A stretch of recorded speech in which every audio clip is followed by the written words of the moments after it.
Perfect. However, do feel free to share any information you would like, and if you're not comfortable with us sharing it later on, do reach out to us, and we can discuss. As we would like it to have, you to have an engaging discussion on topics that you would like to discuss.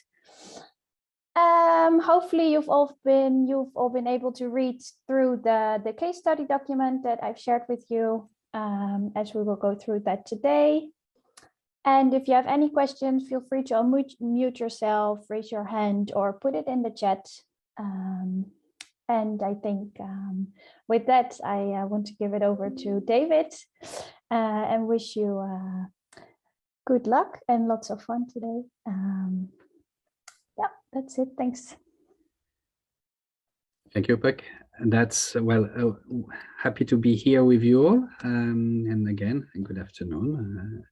Or I don't think there is any good morning to be wished yet. Today it's the continuation of last week's session. Today we'll be very much into applying what we discussed, and we'll be spending actually the entire afternoon in applying, discussing your own kind of findings, challenges that you see, and how we can solve them, and showing kind of the applying that to the different expectations and stages that we discussed last week. For that, you will have indeed the case that has been shared, and that we will reshare again ahead of every breakout session. You'll have, and if not, maybe we can share the link, or we encourage you to have another document that we shared, which is the AFC book on SMEs, SME governance. So that is another good source of information, and these are essentially the what we'll be using. As Beck mentioned, we will be doing a very quick wrap up compared to what we discussed last week, just to put a framework about what's to be envisaged and to be discussed in the breakout sessions. The same rules, and I think Patrick will introduce them. Sure. Thank you, David. Good afternoon, everyone. Thanks for coming again. So same as last week, we'd be grateful if you could, particularly in the breakout rooms, keep your video on for the discussions with one another. Unmute yourself when speaking, and as much as possible, please use the chat function, and also raise your hands for any questions, any kind of points you'd like to mention. We'll be inviting kind of you to present your findings to the whole group later during the session. And yes, I mean, the great thing about being a smaller group is hopefully there's a lot of time for everybody to really give their opinion and share their ideas on what should hopefully be a very interesting case. And David, do you want me to go over today's agenda? Sure.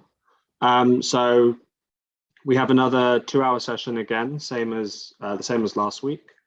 And as you'll have seen from the case study document we shared, hopefully, today's session will be broken down into 3 main parts, each corresponding to a stage of SME kind of growth, SME development, in line with what we discussed last week.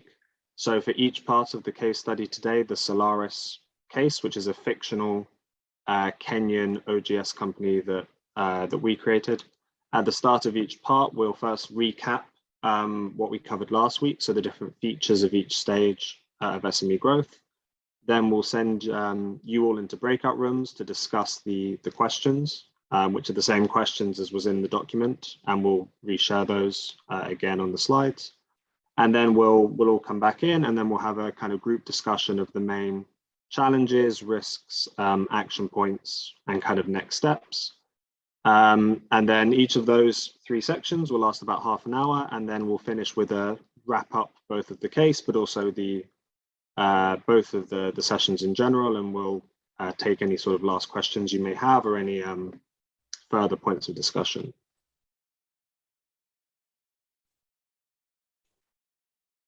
And I think, David, you wanted to discuss the objectives.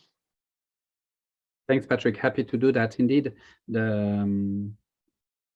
well, as I said, today, one of the main purposes is to really apply the governance concept that we learned and we discussed last week.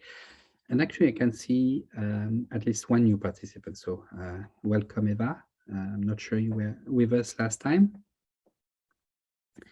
And we will then kind of, I think, just wrap up what we shared. But the main purpose is to really apply the concepts, that you meet and interact together, and exchange your views, that in practice you understand some of the governance aspects and expectations, and how the early stage companies can benefit from good governance there. And we'll be applying that to kind of some of the lessons that we can drive from Solaris to maybe to your own business and questions that you may have here. Solaris is a fictional case, and it's a patchwork of a few companies that we know. So we decided to put that together. So it's fictional, but as one would say in a movie, maybe inspired by real facts. So that's the main objectives of today. One objective is not stated is really to have fun and enjoy that. That's not only because we are close to the festive break, but really simply because it's the point is to apply that and not really as a one homework, but consider that and see the aspect where you could really enjoy in doing that in small groups. So, and that's for the main objectives. And Patrick, maybe you can introduce. Hold on, you can introduce the case, but before the introduction of the case, maybe we can introduce or Eva can introduce herself and. Eva, if I think everyone else was part of that. If I'm mistaken, then indeed, kind of for the others that have not been part of last week's session, just say a few words of who you are and what you'd like to get as a takeaway. Eva.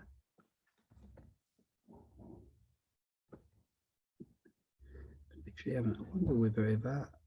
On my screen, I can't see a microphone actually next to your name, so I'm not sure that your mic is properly plugged in actually. Could you hear us or try to solve that? Maybe she can introduce herself in using the chat function if she's having and I can see now, looking at the list, I can see that Prosper as well may have some issues in speaking with us. Turning to Ismail, were you with us last week or not? Sorry if I don't remember well. Yeah, yes, I was actually part of the session last week. Thank you. Yeah, sorry Ismail for not remembering that. Good. So please, yeah, thanks, Prosper. But for the breakout session, it would be great if you could find a way of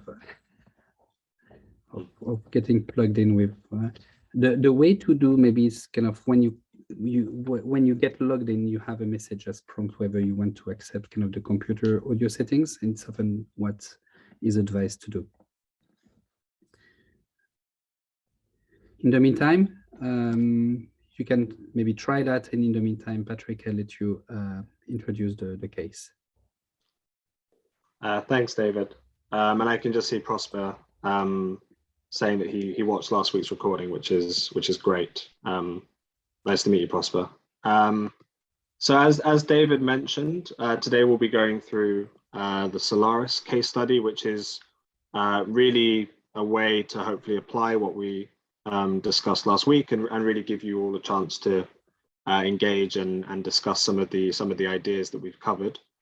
In this case, which hopefully you all had the chance to read, and if not, I just posted it again in the chat, so you should be able to access it through there. Let me know if you have any issues with that. It's a fictional company that, as David said, we based as sort of a composite of experiences and different companies we found. In our fictional version, it was founded by a man called Brian Roberts in 2012. He holds a master's in engineering and has extensive experience working in the East African region for large power companies. And he recognized that in the region there is a reliance on dirty and expensive forms of energy to power different off-grid communities, particularly in rural areas. And so he set about developing a range of clean solar alternative products to sell, both online and over the phone to people across Kenya. Brian himself has no experience founding and running a business, but he has developed a set of solar kits, which contain panels, brackets, and so on, which are designed for assembly on site. And the Solaris company also sells standalone kind of battery-powered home appliances, such as cookers or air conditioning systems. And so this is the main kind of background, and the founding mission is really to provide clean alternatives to communities who maybe don't have access to cheap, reliable, environmentally friendly power sources. So when I can see a few messages on the chat. It's essentially yes, to help. Yeah, good idea. So in the first part of today's session, we'll firstly be looking at Solaris in the beginning of its growth in what's called the startup stage, and exploring some of the key governance risks and particular challenges the company faces. So to recap what we discussed last week, in the startup stage, the company is small. It's maybe fewer than 30 employees, and the focus is really on developing new products, developing the business, and finding the market, finding the client base, and the demand that exists for the products. Often the company at this stage will be kind of loss-making and really focus on getting its products to market and finding clients, regardless of whether they can turn an immediate profit. But the idea is that the company, like Solaris in this instance, they have an idea, they have a product, and they're trying to sell it and try to expand. At the early stage of a company, there are some particular risks, both for investors and also for the enterprise itself. For external investors, there's the risk that the company may lack accountability structures, it may lack basic systems and policies. It may be hard to know who is responsible for what within the organization. There may be the risk that the founder kind of hoards decision-making power. At the same time, the company might be reliant on one or two key figures, maybe the founder, maybe the CEO. And there's a risk that if that person leaves the company, that a lot of the entrepreneurial kind of talent might go with it. There's also the risk that there are informal relationships, that it's not clear maybe where the founder's interests and those of his family end and where those of the business kind of begin. And there may be informal, unreliable communication processes internally, but also externally to the investor about how the company is performing. At the same time, for the business, there's a risk that because the company is often informal, things are growing often quite rapidly, the company may rush into setting up processes and structures and rules that may be inappropriate for the stage of development and could accidentally inhibit the company's further growth. And if the founder delegates too much at the start, he may or she may lose control. But at the same time, if they don't delegate at all, they may become a sort of dictator kind of figure without enough checks and balances, and people questioning whether what they're doing is the right decision. So there's an issue of how much to delegate and when to delegate and when to stop, and what powers should really be retained. So bearing this in mind, particularly the idea of delegation of power and setting up kind of clear accountabilities. For Solaris at this stage, so as I mentioned, they provide, at this point, rural communities with access to pay-as-you-go solar kits and other appliances. They have a single warehouse with all the products from which they distribute across the country, an office in Nairobi, and they use local partnerships to deliver the products. After the founding in 2012, Brian in 2013 decided to set up an advisory board, and then later a formal board of directors in 2015. This board has 4 people on it, the first of whom is Brian, and then there's Sally Bowles, who is an old friend of Brian's from university, also has a background in engineering, also has experience working in the sector, and she is the executive chair. She also has a significant stake in the company.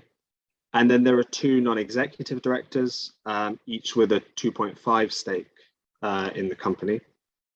However, there are questions about whether the board is maybe a paper board, with the discussions remaining largely operational and dominated by Brian, and also the executive chair. Some of the other board members are concerned that there are sort of informal conversations happening outside of board meetings. And there's also a worry about whether there's a series of checks and balances on sort of Brian's actions, and whether there's enough focus on the long-term strategic development of the company. However, despite these kind of initial concerns, Solaris is doing well. It's selling its products. It's found a market and a demand for its goods. And perhaps rarely for a company at this early stage, it's on track to make a profit at the end of 2015, which will be its first ever annual profit in the 3rd year of operation. So with that kind of recap of the case, and there's more detail on the company at this stage in the Word document, this is where we'd like to break out into our first breakout sessions. We're hopeful that these can last sort of 10 to 15 minutes to give you all enough time to discuss. And what we'd like to you all to do in each of these breakout sessions is firstly introduce yourselves, get to know each other a bit, and then discuss these these 2 discussion questions that we have. And then what we'll do is we'll bring everyone back and we'll ask ideally maybe 1 spokesperson from each group to present what your kind of ideas were and what you discussed in your breakout session. So here we have 2 questions based on this first part of the case only, this startup phase. So firstly, what are the corporate governance challenges from the founder's perspective? And maybe if you could identify 3 main challenges in this point. And secondly, if you were an external party, if you were an investor who was asked to invest in Solaris at this moment, at the end of 2015, what are the governance risks you could perceive based on this case as described? And most importantly, would these deter you from investing, and maybe why, if they would deter you? So in terms of the breakout rooms themselves, I think we have 8 people who will be participating in the breakout rooms.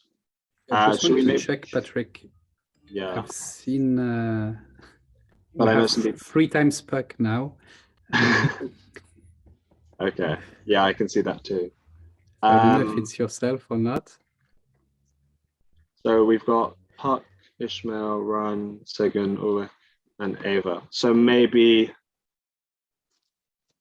either 2 rooms of 3 or 1 big room of. I think one room Okay. will be. If Puck you're really one you will be enough. I'm thinking maybe people have used my the link that I sent, and then they will log in with my name. So if people could change their name. Can we change that? Can we check that and change? Yeah, if you could rename properly.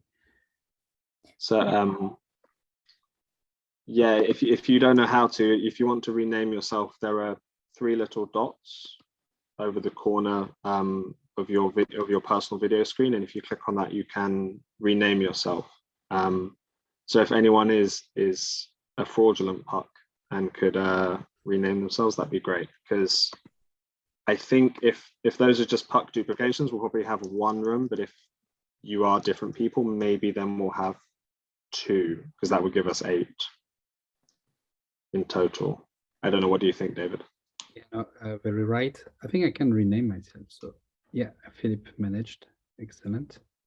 Thank you, Philip. Oh, great. You're welcome.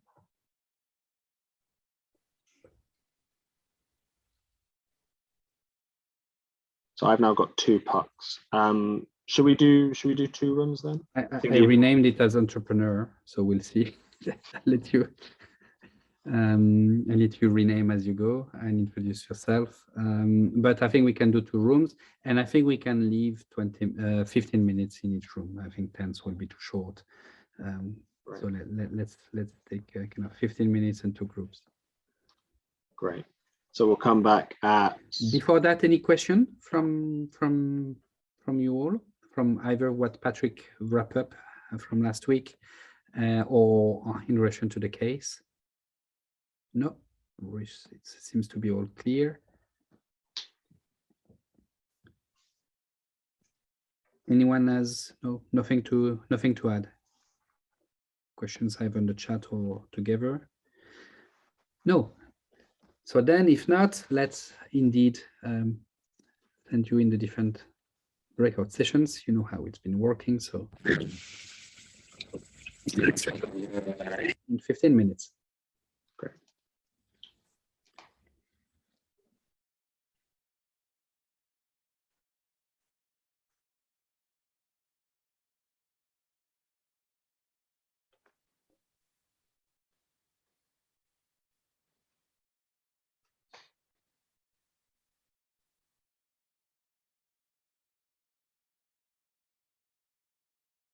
You can see everyone has joined other than Ava.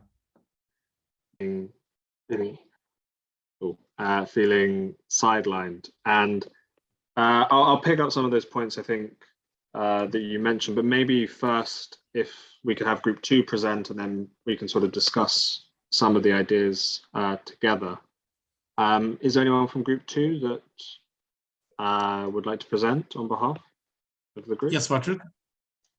I'd like to present. Hi. All right. Thank you. So we had discussions around the points. And number one, one of the challenges from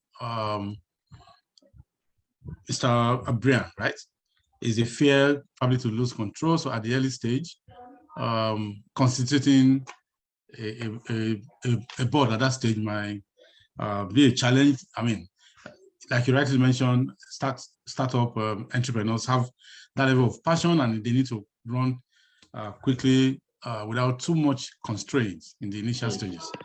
And secondly, the challenge of not having a good, board governance in place, because I mean, side discussions taking place. The executive director is a friend of the founder, so that might also affect decision making. We also noticed that there are non-executive directors who might have,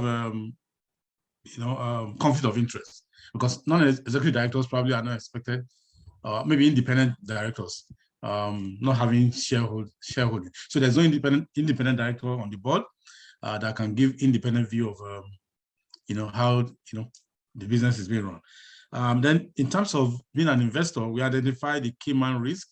So only about 80% is concentrating on one individual.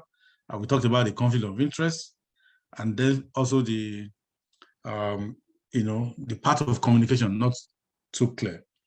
In terms of an investor view, whether to invest or not, so they will have divergent views. So it also depends on the investor. Number one, we feel this structure might deter investors from coming in. Some might say, let's keep the discussion going until you have some structure in place, because the company is, we learned that the company is almost moving towards profitability. So you can also entice investors to say, look, you're going to make profit, but corporate governance needs to be in place, but let's keep the discussion open. And then some will say, we'll invest based on some conditions precedent. So I'm willing to invest, but you have to meet this condition, like setting up a proper board. Thank you. Great, thank you.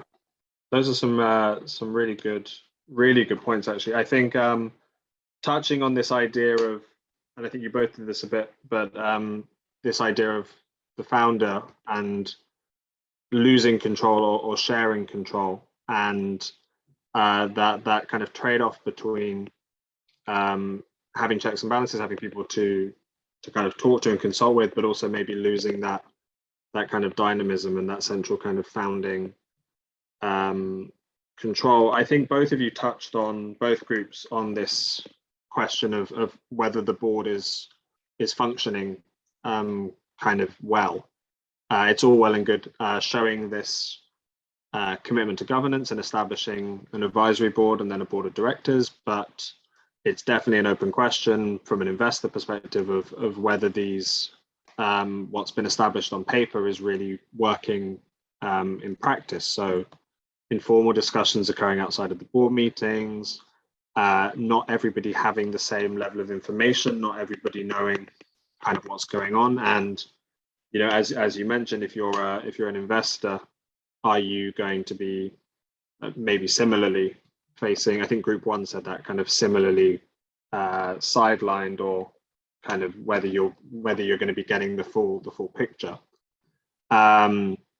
Just looking at some of the stuff that me and David were chatting about while you guys were in the rooms as well, this idea of the lack of clear formal roles as well, which again I think group one mentioned. What exactly does Sally do? What exactly is her relationship to Brian? Is there maybe a bit of informality, a bit of a conflict of interest because they're kind of friends, or they've been close for a long time, which is something group two mentioned. And I think this question of having independent directors is interesting, and this also idea that everybody on the board has a stake. But counter to that, you also have the flip side where one person on the board has an 80% stake, so has a much larger share than everybody else. So there really is that kind of one individual who's sort of at the center. One other point which is important is, although these governance matters that we've been discussing are important for investors, it's also worth bearing in mind that the company has found a way to turn a profit. There's clearly a market for the product, and as an investor, maybe there are some conditions you'd like to put in place, but you can clearly see that there is the potential in this company. David, I don't know if there's anything else you'd like to add, but I think yes, I think the two groups covered more or less everything we mentioned. Yeah, but actually, I would like to maybe get back to you a few questions. I think you most of you really ask the right governance questions. I'm not sure you necessarily address with the right answers. In a sense, if I were to take the question about independence, of do we really need an independent board member at this stage? Really, at this stage, when you have actually a company that is relatively at early stage, where they have dispersed ownership, and that's the ownership itself is often kind of relatively typical of this type of structure. You have a founder doesn't have enough to fund himself or herself, only the kind of the equity, hence going around a few friends, people you know, and that happy to provide fundings. And these are essentially these that are, or some of these, or the largest that are part of the board. Whether you do need someone independent at this stage, as opposed that's only non-executive who look at, who is one of kind of the shareholder who looks at his own actually money that he put. I'm not necessarily convinced that you need that at this stage, and in a sense, kind of getting back to you, what would be the challenge to attract an independent board member at this stage, and what would be the outcome of having an independent director? But get the challenge of getting someone who is fully independent. What are often, as a company, what are often the challenges that you face at this particular early stage? Huh?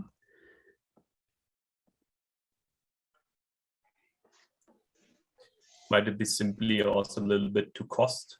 I mean, it could be also that he got Sally on board by offering a certain shares, and if you take like a completely independent person, you need to have like shares plus a high salary or something like this? That's indeed that's one of the main points. In a sense, either you have someone who is who is independent, and then how would you incentivize that person to be active as a board member? So he or she will give you the time, and her time somehow after a few board meetings, if or she doesn't get really anything, that obviously the interest may fade away, or availability may be reduced. And at this early stage, indeed, where you are extremely cash constrained, paying a non-executive and independent board member is often a challenge. It's often a real challenge, even for later stages, to be frank. So that's one. And as a perspective, actually, what you want at the board are people who have this appetite of being involved in the business, and I think that's the ownership structure as it is, with few small minority shareholders. They are friends, but they have a stake, and actually they may have the sufficient incentive to kind of a bit counterweight the importance of Brian as a founder, who will in any case call the shots. That's for sure. So it brings me to the second point, which is, in a sense, what can we expect from a board like that? You experience early stage boards. What do they do?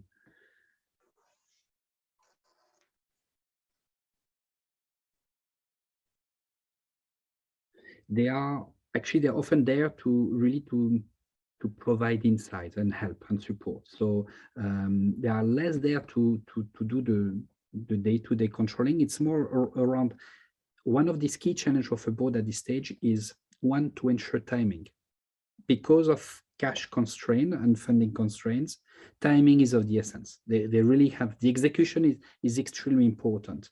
And a board there is often there to, one, open doors, kind of provide contacts, and ensure that provide solutions as well, and discuss issues with the CEO, and then ensure that the timing is respected, and because that's essentially one key of the success of many of these companies, how quickly they can deploy their services or products. So that's essentially what you would expect from such a board. Which brings me to one, I think, of the change that we can see here, that we may be seeing a bit further down the line on the board composition. Think of the board composition and think of where the Solaris operates.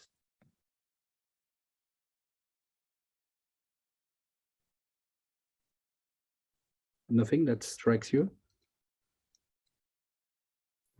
Could you repeat the question?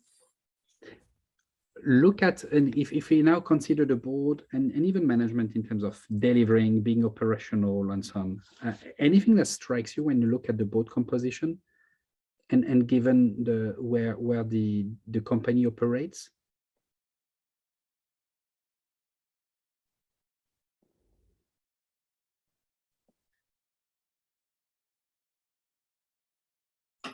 Basically, it seems that they're primarily like non-Kenyan investors. Mm-hmm. Yeah, these are essentially non-Kenyan people. East Africa. Even if, yeah, exactly. So even if these are people who have experience in Africa, they are not necessarily living there. And when at this early stage, when you have a company that needs to be extremely operational, executing, it's good actually to have people on the ground, or very close to the ground, because you need to open the doors. Sometimes you need to be sometimes even very operational in supporting that.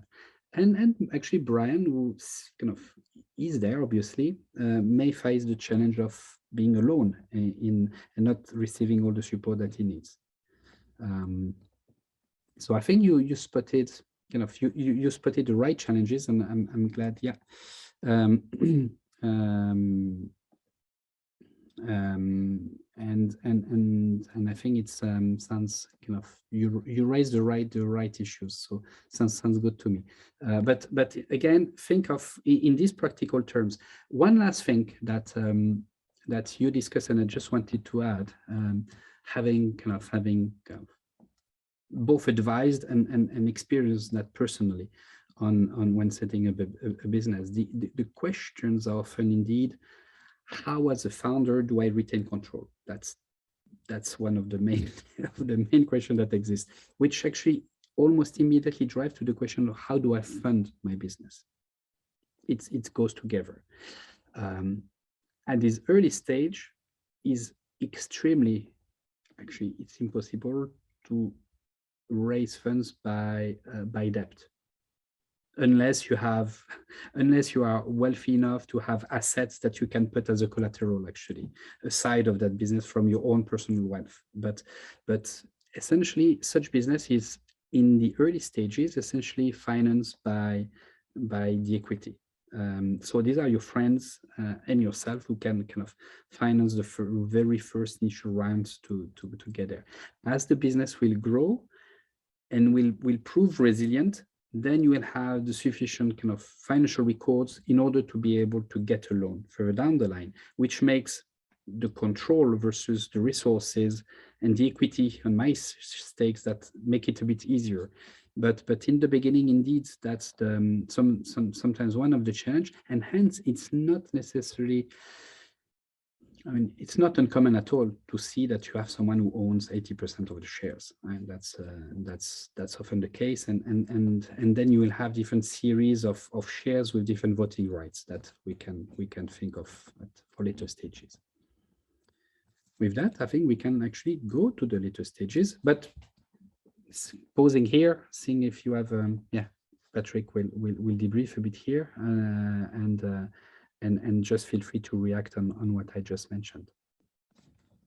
Sure. So just to summarize and what we've been discussing throughout this session, so you can see the two different perspectives here: the potential investor's perspective versus the entrepreneur or the founder's perspective. And some of these key points are in some way a little bit in tension with one another. And the point that David was just discussing about this question of control is really central, you can see, to the entrepreneur's perspective. This, how do I maintain control, or do I risk losing control when I set up these new processes such as boards? And then how can we maintain that innovative edge? How can we make use of the talent we have, which is really the main advantage that you have as a startup, is you are more fleet-footed, you are more dynamic in a lot of ways. So how can we retain this key advantage? And then counter to that, the investor's perspective. Okay, well, what are the risks that we have? Again, you both mentioned, I think, this risk of the key person. Are we dependent on really this one person or one or two people? And how do we know really what's going on? Are things transparent? And who is accountable for what? So these are some of the kind of the key points and the key challenges at this stage. So unless anybody has any questions at this point, we'll move into the second part of the case.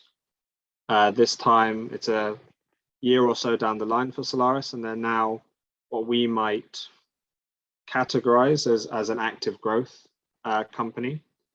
So once this initial early stage company has developed a product, has found a market, the focus really switches to selling and to growing revenues. Often this can be a sort of unplanned change. It can be an ad hoc transition, but really the focus is now on sales and growth, product diversification, and really creating a loyal, consistent client base. The focus is not so much on turning a profit, but really this expansion and really ensuring that sales are increasing.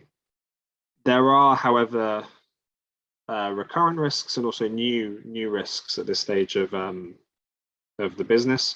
For investors, often because things have grown up rapidly in an ad hoc way, there can often be a disconnect between maybe, again, what's on paper and what's happening day to day in reality. The systems and policies can be unclear. At the same time, you still have this risk of excessive concentration of power in the founder or the CEO. You still usually have the key person risk again. Things still tend to be concentrated on a few individuals. Often, relatedly, there may be ineffective checks and balances. Maybe they've been set up. The roles and responsibilities have been formally established, but again, maybe this isn't actually how things are working in practice. And then from the business's perspective, there's a risk or there's a need to balance your original flexibility, your original innovative kind of culture with a growing demand for defined policies, for defined structures, and increasingly effective internal controls. As the number of employees has increased, there are new HR issues to consider. And you often may have a case where a company expands rapidly. Maybe they go on a hiring drive and they maybe hire too many people or hire people for roles that aren't clearly kind of defined within the company. And so you get an issue of reporting lines, authorities, responsibilities often being vague. And finally, you can have a problem of a siloed approach to communication or inefficient communication. So maybe the founders' informal communication networks still exist, but maybe they don't extend to the new people that have joined. And maybe, again, you have a sort of asymmetric information within the company. So turning back to Solaris, to part 2 of the case, you'll have this again in the Word document, but just to sort of recap the key points. It's now the end of 2016. Solaris has so far continued to expand. It's opened a second office in another city, and it's also opened a second warehouse for distribution. The number of employees has now increased to over 30. However, the board as a whole soon becomes aware towards the end of 2016 that there has been a rapid slowdown in sales growth. This takes 2 of the board members by surprise. They weren't aware of this ongoing slowdown, and it turns out that in the third quarter financial results, the company has made a loss for a second consecutive quarter, and as a result, the company decides that there's a need for a shakeup in the governance systems. So they decide to split the role of executive chair into separate CEO and board chair positions. Brian, the founder, becomes the chair. Sally becomes the CEO. They also decide to hire as chief operating officer a man called Paul Bateman. This is on the recommendation of Florian Schneider. And Paul Bateman comes from another off-grid solar company based in Tanzania, where he was also working as COO. And Sally, as the new CEO, undertakes a review, hiring external consultants to work out why sales have slowed down. And it emerges that new competitors have entered the market with competitive products at a better price point, who are basically outcompeting Solaris's existing products. So Brian decides to both focus or refocus efforts on new products in creating a new product development division. And he also decides to introduce a new organizational chart, which should, in theory, formalize the roles and positions of the board chair, the CEO, and others. However, there's a question of whether this organizational chart is really enacted in practice within the company. Regardless of these issues, the next year in 2017, Solaris receives external investment from Eco Capital, who take on a 20% stake.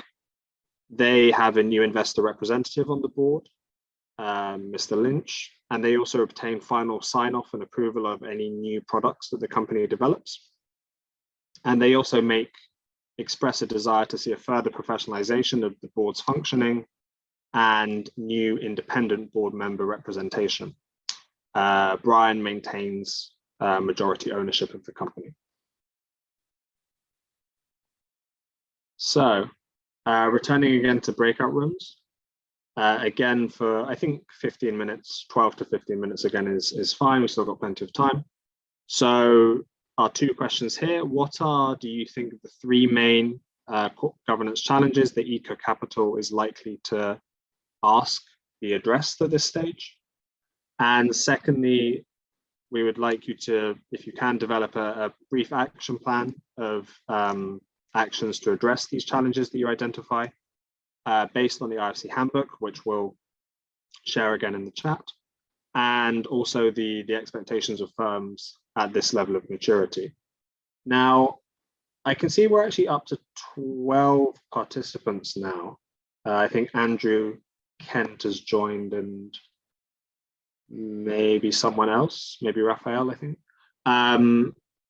Shall we, David, I know we discussed maybe doing one big breakout room this time. If we may have two groups, I think two. Okay, if we're 10. Before we do that, does anyone have any questions about this stage? Anything that's maybe not clear? Otherwise, I think we can more or less go straight into our breakout rooms again.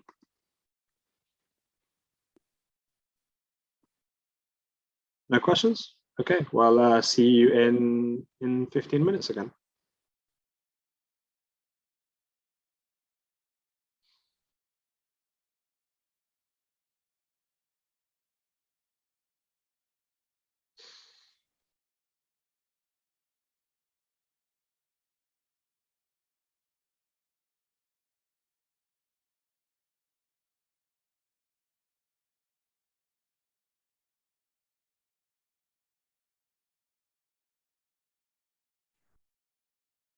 Still waiting for a couple to join.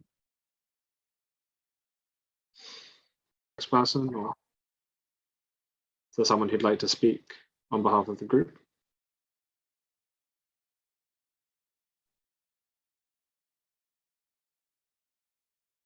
From our group, that would be Philip. Okay, great.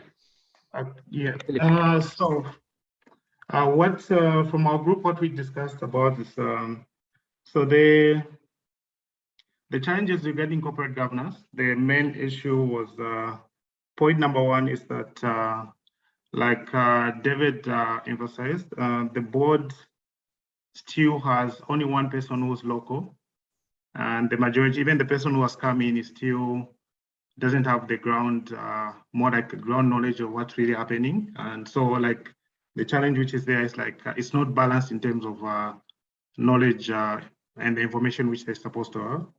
Then the second point was, we've noticed that the founder, Mr. Roberts, still has the majority shares in the company, and looking at the shares which he has, is still in the normal. He's still the main person who makes the decisions and deciding where the company is going.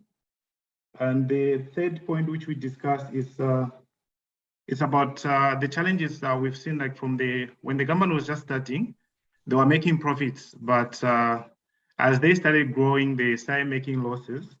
So we questioned one of the challenges which we questioned is like, if the board has a proper balance to actually offer checks and balances to the management in the direction where they're going, especially with the the scaling up in terms of sales.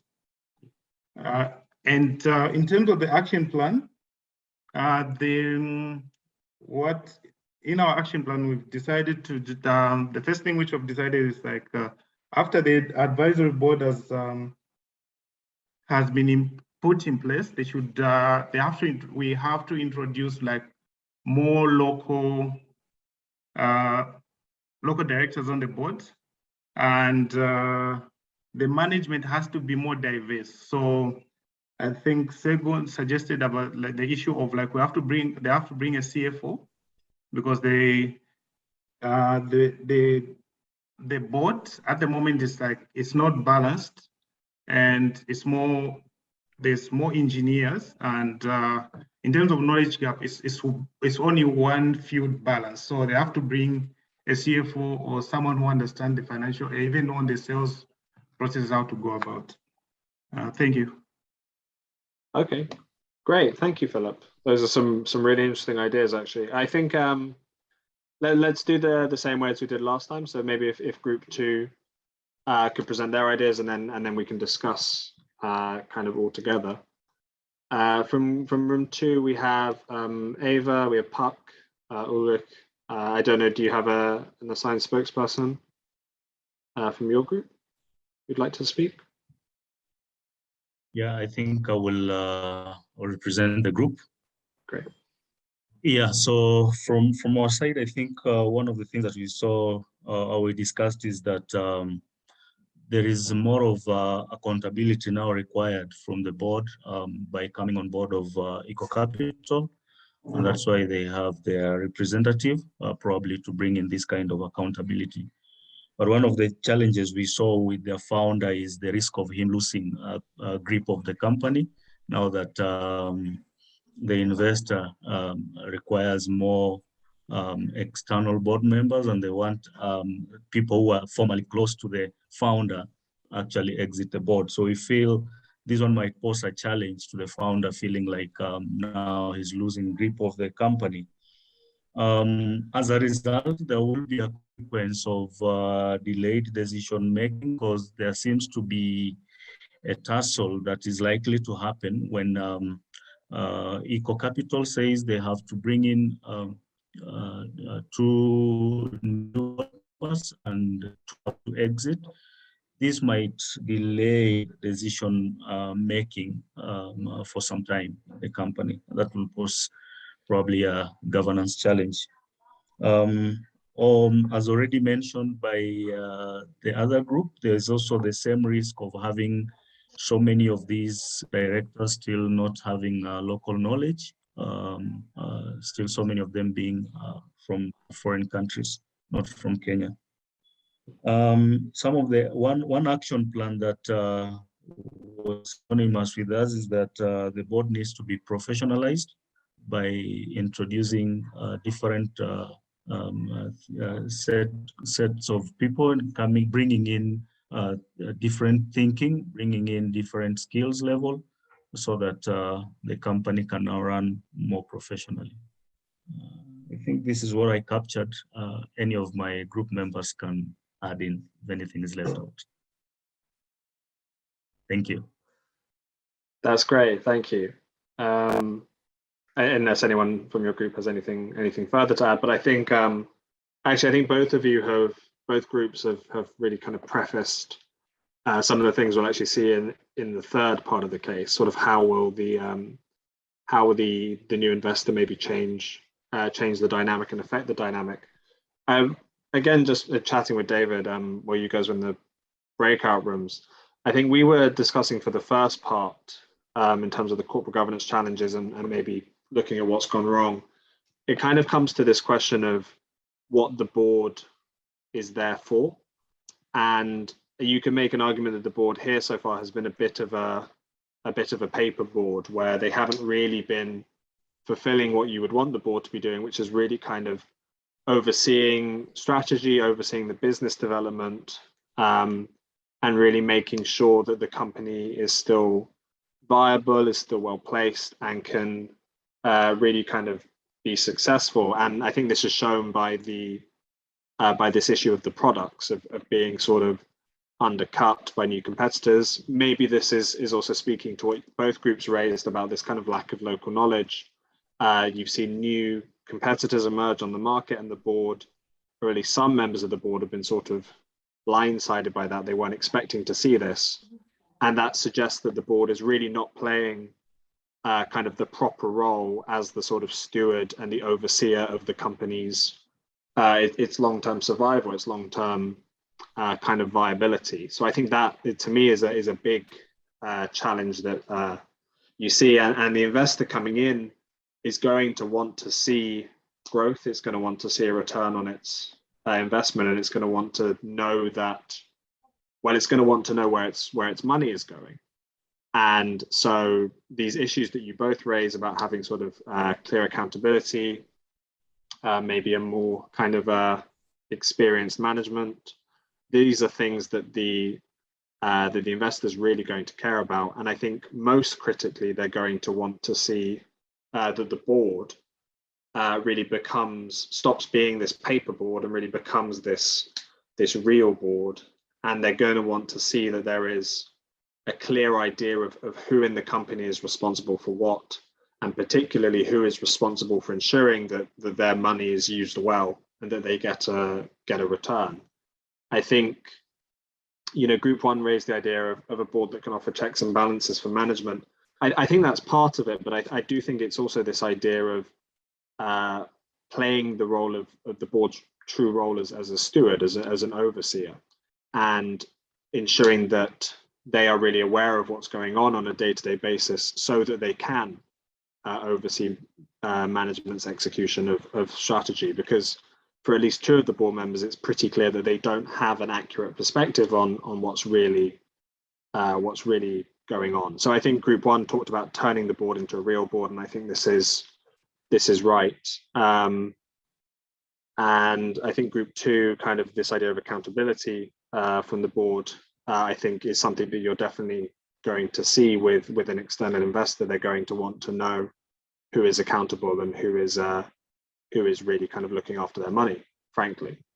So I think those are some really interesting ideas. And what you guys touched on, and I think what we're really going to see in part 3, is this need to balance and find the overlap between what the investors maybe want in the short term, which is this return on equity, return on investment, ensuring that their money is well used, versus this idea of long-term strategic development, long-term business development. And that's where, again, we come back to the central role of the board, where you have now an investor representative, but you also have the founder and people who have been on the board for a long time and who are concerned with the company's maybe underlying mission, with what the company was founded to do. And it's about finding the way to ensure that in the long term, the company can still grow, can still be attractive to investors, and give them what they need, because at the end of the day, they're the people that are providing the funding for the growth, but while at the same time still kind of executing that long-term strategic idea that really underpinned the company's founding.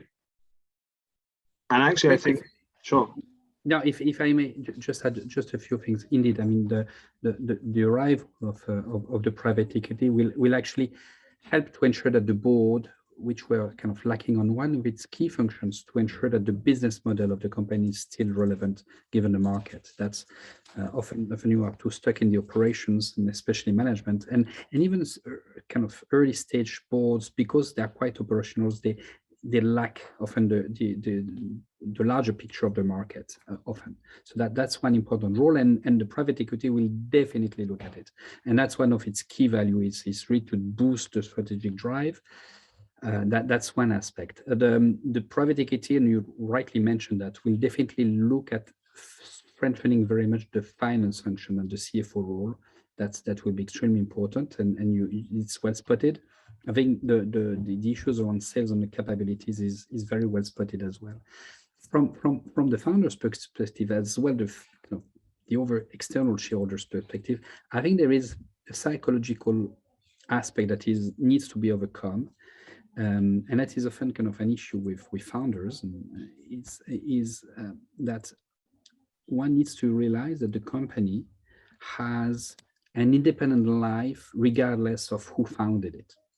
It's important from the beginning to realize that, and it goes from the use of the money, that how the assets of the company has been used. In the beginning, it's essentially the money from the founder in a way that goes towards the company.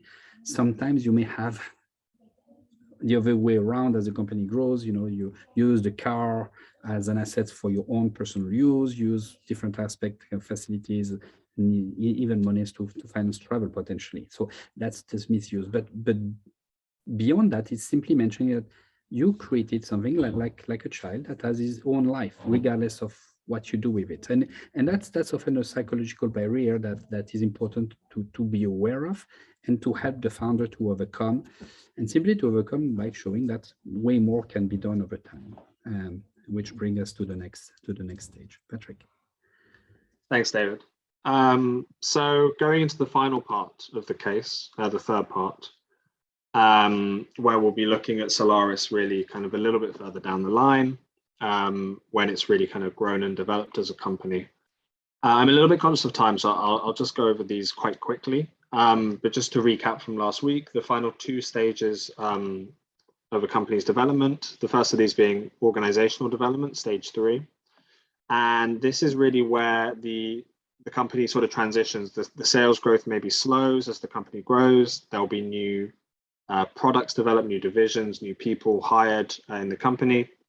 But in theory, now the company should be really making a profit, and it should really have moved beyond being purely being the founder completely in charge. It should sort of move beyond their control and be more spread out throughout the organization. For investors, there's still the risk that even though maybe some more processes and structures are created, that the personal relationships still kind of prevail, still supersede the professional roles. There's a risk that there could be a sort of deference to the founder still, even if others in theory have been assigned more responsibility. There can also be a slowdown in growth at this stage, less flexible decision making, and there may be kind of conflicts between the new investors that have come on and the people who have been there, for a long time, either the founders or maybe family members. And for the business itself, there could be a risk that there's been a dramatic growth. There's been a lot of new staff and new products. However, the internal structures and processes might remain kind of a legacy from the earlier stages. They may not match the kind of size of the firm now. And there could also be conflicts between the new and the old, so the new staff and the people who have again been there for a long time. If these risks can be managed and overcome, then hopefully the business can transition to the final stage, the business expansion stage, with large increasing profits, further growth, supported by improved internal organization, with a lot more in terms of internal control systems, maybe risk systems set up, and a lot more of a sort of formalized, fully developed governance structure with board charters, codes of conduct, these sorts of things. This can also bring new risks from the business perspective, that maybe this new kind of system of checks and balances and new processes has increased bureaucracy. It may induce a culture of kind of becoming more risk averse, losing that real kind of creativity, innovation, and edge that really allowed the company to grow in the first place. This new bureaucracy could come with an increased overhead, increased cost. And there is still that risk for investors that even despite all of this, all of these systems, all of these committees or divisions, that there is still at the heart this kind of central control with the founders and the family members. So very quickly just on Solaris. So it's now the end of 2020. The pandemic is raging, and Solaris has expanded its operations to three countries. It's about to open a new office in Arusha in Tanzania. Profits are consistent and growing. This has led Eco Capital to increase its holding share to 40%. Another DFI, Euroinvest, has invested further. There are now 7 people on the board, 3 of whom are these investor representatives. So 2 from Eco Capital, 1 from Euroinvest. Sally is about to step down at the end of the year as CEO, to be replaced by Mr. Bateman, the current COO. The company is now looking for a replacement COO, and Eco Capital are keen to hire someone that they've worked with previously, who doesn't have experience in the OGS sector. There are 2 new independent directors on the board who have replaced Florian and Gillian. One is from Argentina, and she has renewable energy experience. And the other is a well-respected Kenyan businessman and former member of the Kenyan Parliament. However, the COVID pandemic has created problems, rising inflation, massive disruption to the global supply chain. It's also stirred divergent visions of growth and increased board tensions. On one hand, Brian wants to increase is scared of a repeat of 2016 and is looking to expand products again beyond the new generation of products that have recently been introduced that has really fueled this growth, what we call the New Dawn panel kits. He's looking to expand beyond this to wind and other products, whereas the investors really want to focus on sales growth and profits now. And this is complicated by the fact that the investors are reaching the end of their investment time horizons. And this has left Brian considering future possibilities, either looking for new investors or maybe even taking the firm public. So in light of this, and again, there's more detail in the Word document, what challenges remain from a governance perspective? What gaps still exist in the governance framework? And how would you advise Brian to approach the potential exit of the current investors and the next round of financing? It's just going Q2, so I think maybe a slightly shorter breakout room, maybe 10 minutes this time. Yeah, let's see 10, 12 minutes, maybe 10 minutes. To give time for discussion. Exactly. I've already pre-arranged the breakout sessions. Happy to send everyone there. Great, thanks, David.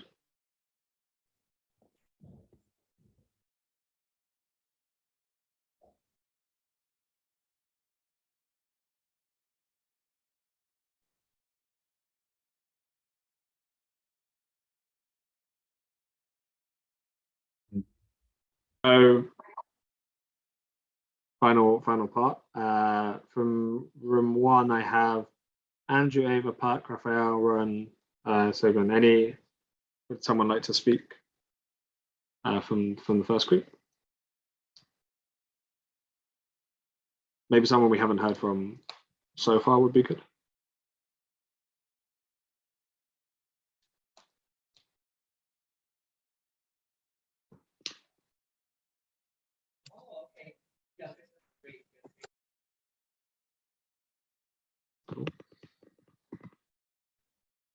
That's okay, Raphael. Well, maybe then I'll ask Puck. What did your group? What did Group 1 discuss? Well, our group discussed that.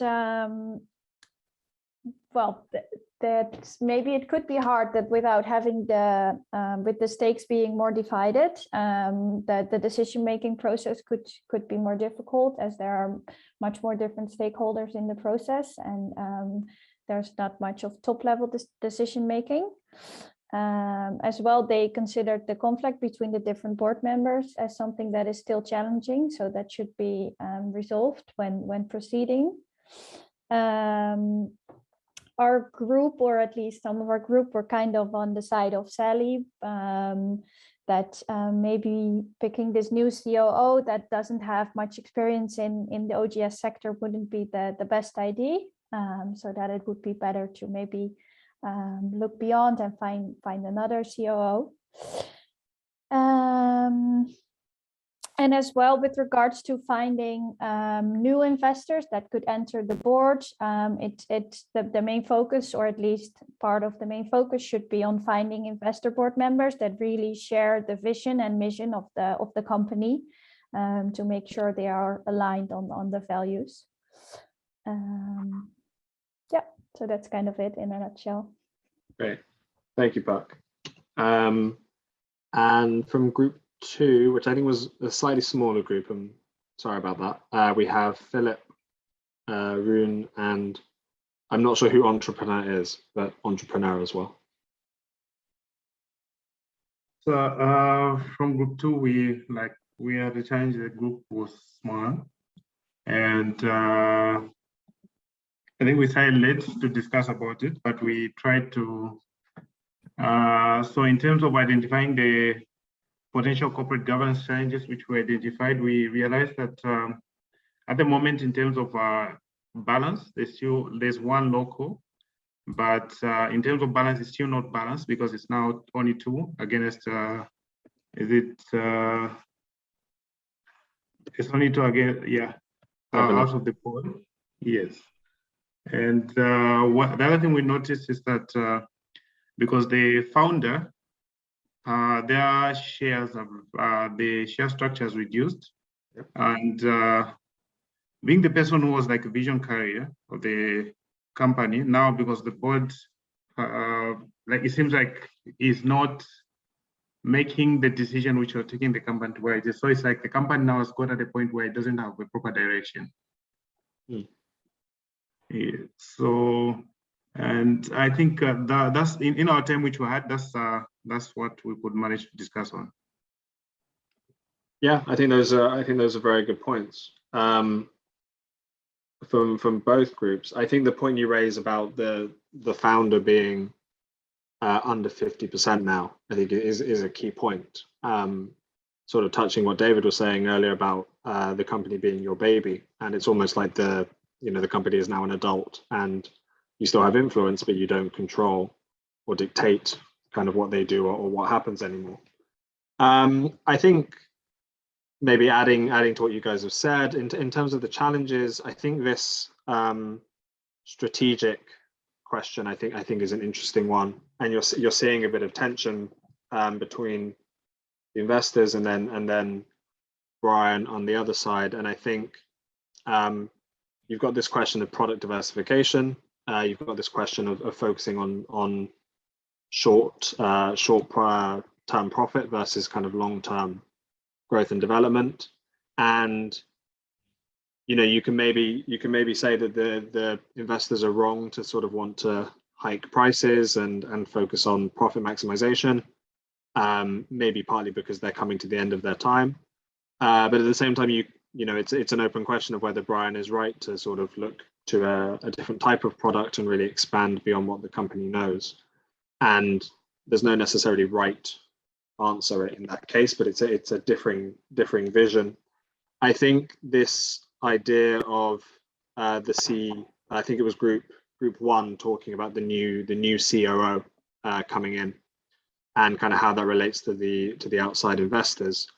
I think that's a very interesting question, particularly when the candidate is clearly someone who's quite linked to the investor, to the private equity investing firm, and there is a risk or a potential problem of the investor being overly involved, or maybe even sort of micromanaging management and kind of going beyond their function, their perspective on the board, and really kind of exerting dominance over management decision making as well.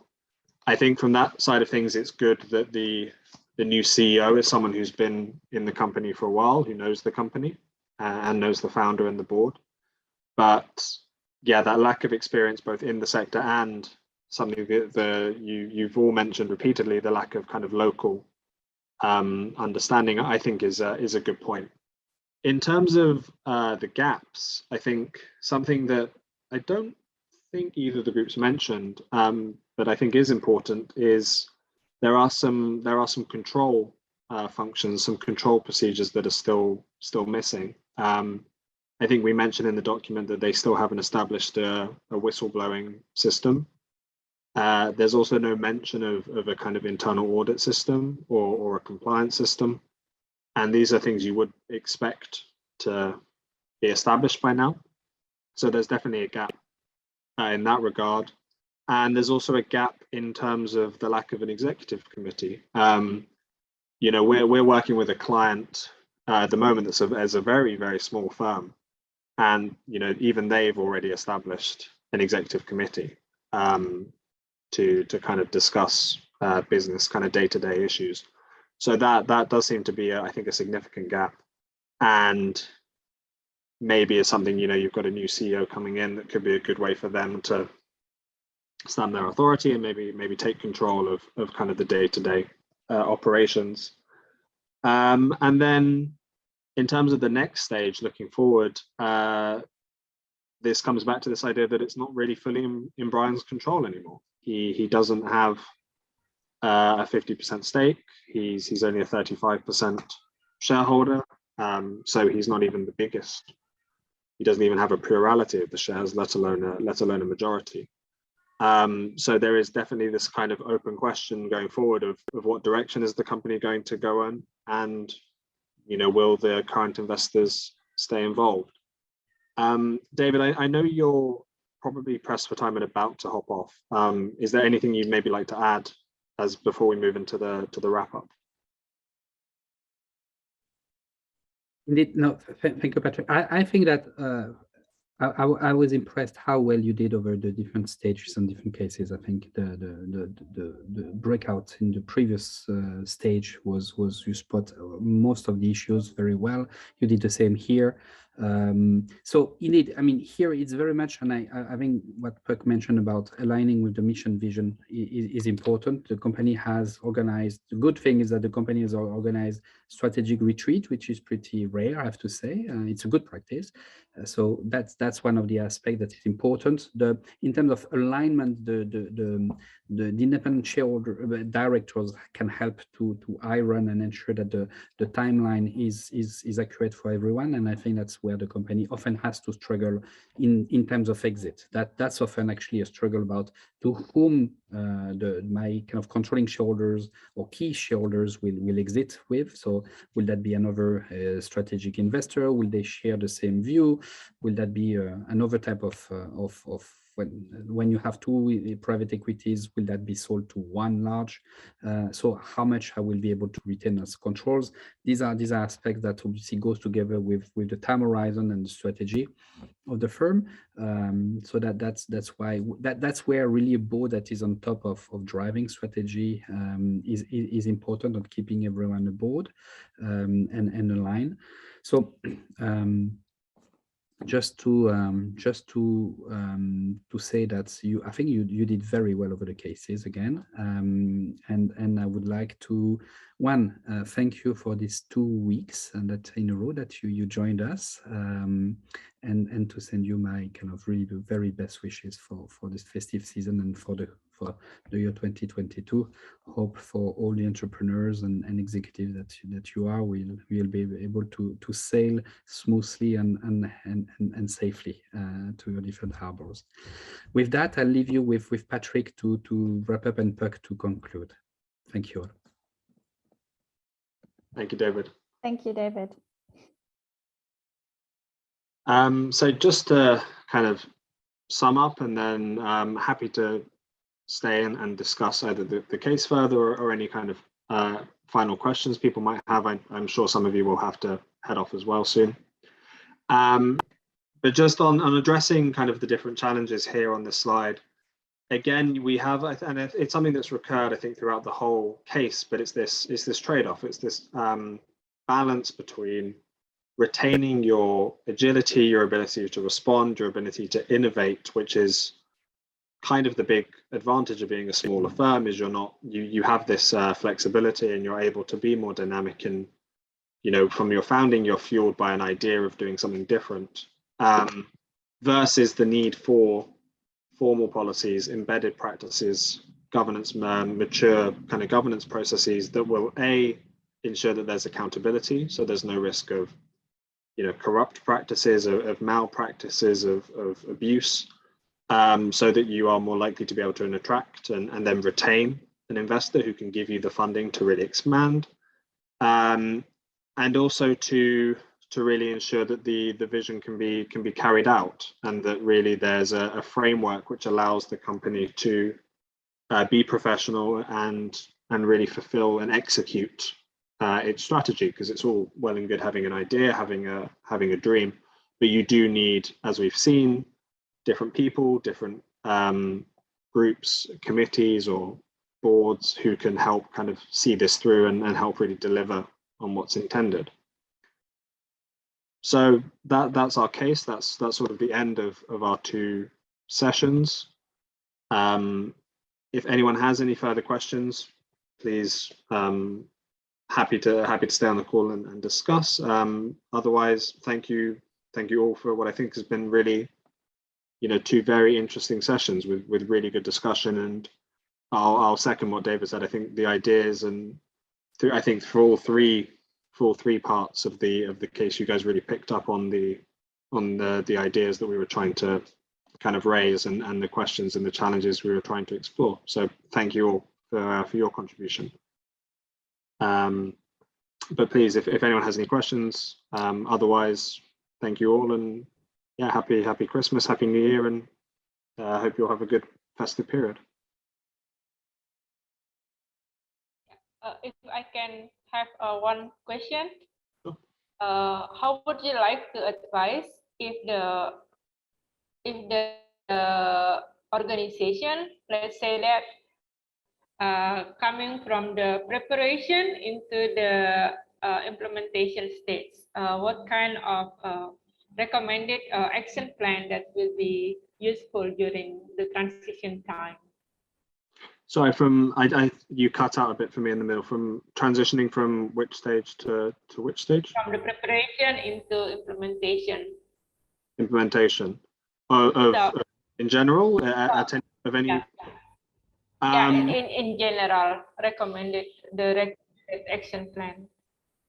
I think that's a very good question. I think because as we see in the case and also from our own experience, it's all well and good coming up with a plan, coming up with a different body, a different kind of action point, but it's another thing to sort of see them through and to ensure that they're really implemented. I think what we've seen is that it's important to have buy-in from people throughout the company, and it kind of takes us back to that kind of culture and commitment point that we discussed as one of the topics. You really want the key decision makers to have that desire to really enact what's been agreed and what's been discussed.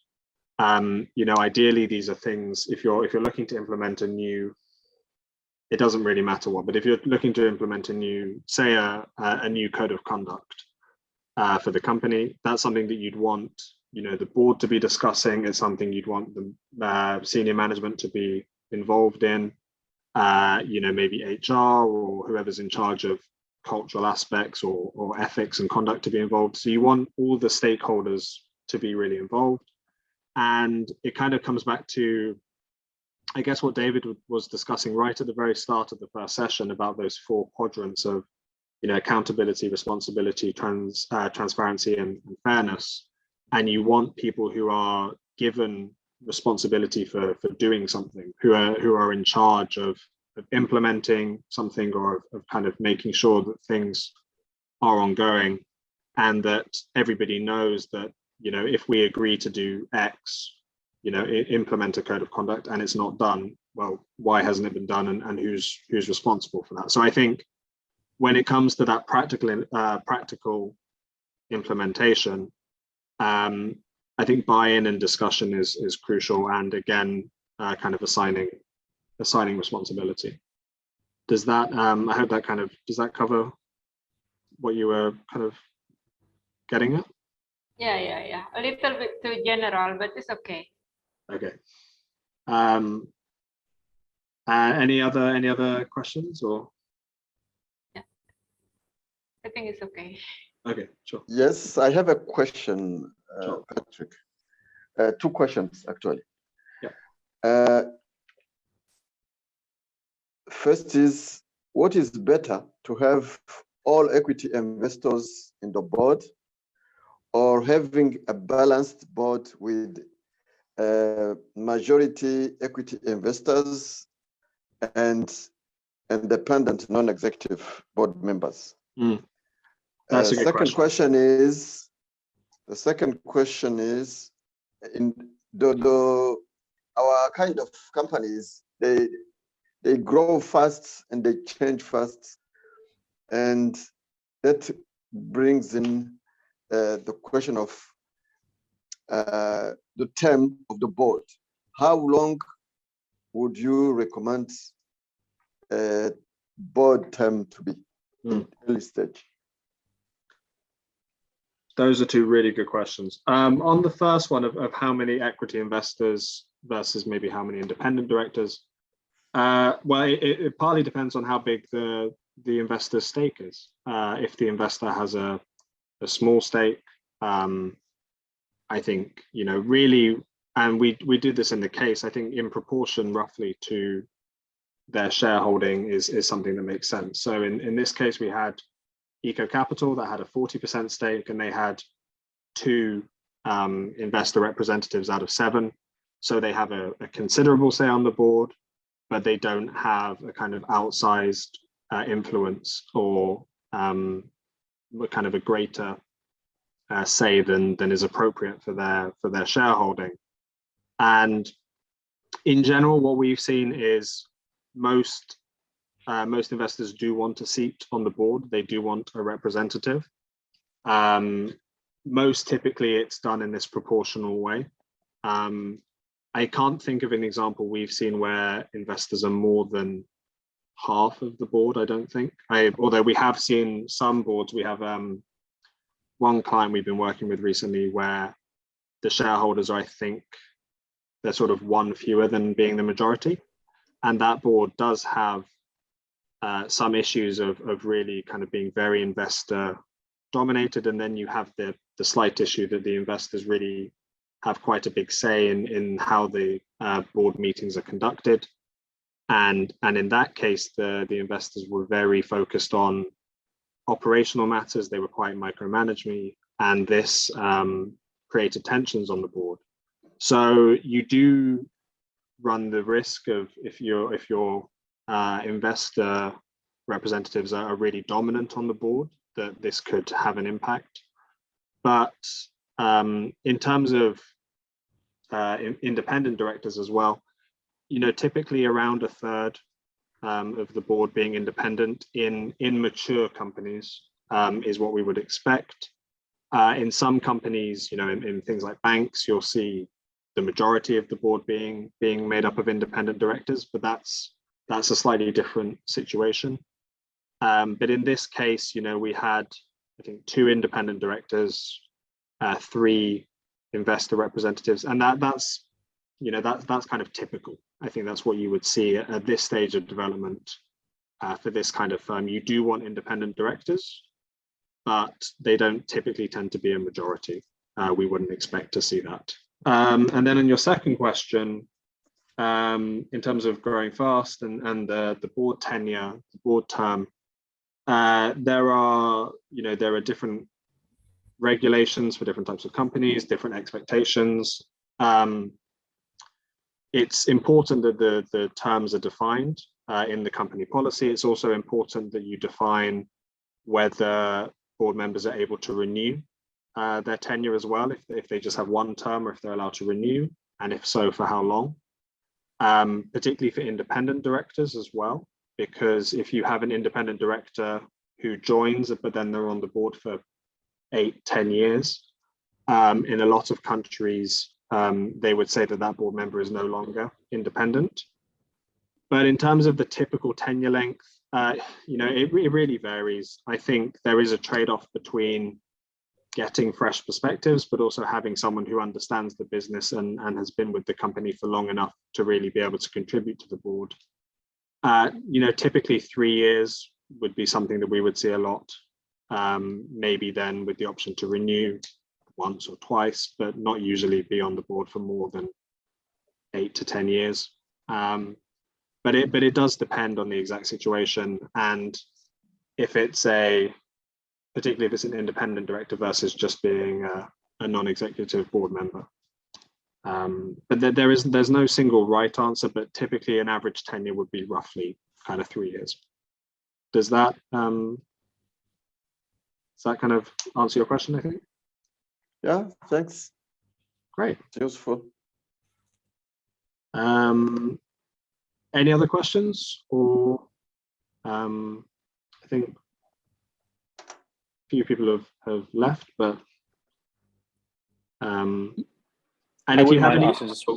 sorry. No, please. I wouldn't mind just asking one quick question. Also, I apologize, I did join very late, so I'm going to ask something that someone's already asked before. Just let me know. When it comes to the conflict of the founder losing his majority, obviously that there's challenges with that, but could those challenges not be resolved by having 2 different share classes? So, A and B. So although he would have, let's say, 40 or 35%, he could still have majority voting rights, which, you know, of course, that would have to be a discussion with the investors. But as an investor, I'm sure you want, you know, you want the financial stake, and maybe they'd be willing to give up some of the decision making, especially in a situation where the company's working in a very fluid market. So I don't know, in your experience, have you seen that, or is that something that investors are not willing to give? So you're definitely right. That is something you can do. You can have different share classes. From my experience, it's not something I've seen. I'm just trying to think if there are any examples. I think in all the examples I've seen, it's everybody has the same share class. I guess the advantage of that is everybody has an equal say, everybody has the same voting rights, and it's proportional to your stake and your skin in the game, which is both simpler from a kind of bureaucratic perspective, but it's also kind of instinctively, I guess, fairer. But no, you're completely right. That is something you can do, but it's not something that I've personally seen. Particularly, at least in firms of this size or smaller startup firms, but it is an option if, particularly if your investor has a fixed time horizon and you know they're going to be leaving. It is something that you can consider. Okay, that's super. Thanks for that. Thanks. Great. If there are any more questions, but if there are any questions that maybe you think about or come up later, feel free to please also, you know, you can send me and David an email. We'll also circulate, I think Puck has already circulated again the deck from the first session, but we'll also circulate this deck and the case study again. But if there are no more questions, I'd like to take this chance to say thank you again for all of your contributions, and yeah, I hope this was a good opportunity for you all to kind of apply some of the ideas and yeah, kind of make a more kind of practical application of what was a theoretical discussion last week mostly. But please, if you have any further questions, you know, after the session, please let us know, and we'll remain available. But otherwise, maybe I'll pass back to Puck to wrap up. Yeah. I'd like to steal one more minute of your extra time over here, but saying the same as Patrick, thank you very much for your active participation, and I hope this has been really helpful. I really enjoyed it. I think it was a nice way of really trying to apply the things we've learned last week. And as well, do always reach out if there's anything that pops your mind. We're always available. And I want to thank Patrick a lot and David for this very interesting session as well. I'd like to thank FMO again for making this possible. And with that, I'd leave you to your afternoon, evening, and wishing you a very happy holidays and all the best for the new year. And I hope to engage with you again, maybe on this topic, maybe on another topic, but hopefully we'll see each other again in the next year. So that's it. Goodbye for now, and thanks a lot again. Thank you. Thank you. Thanks, everyone. Bye. Thanks.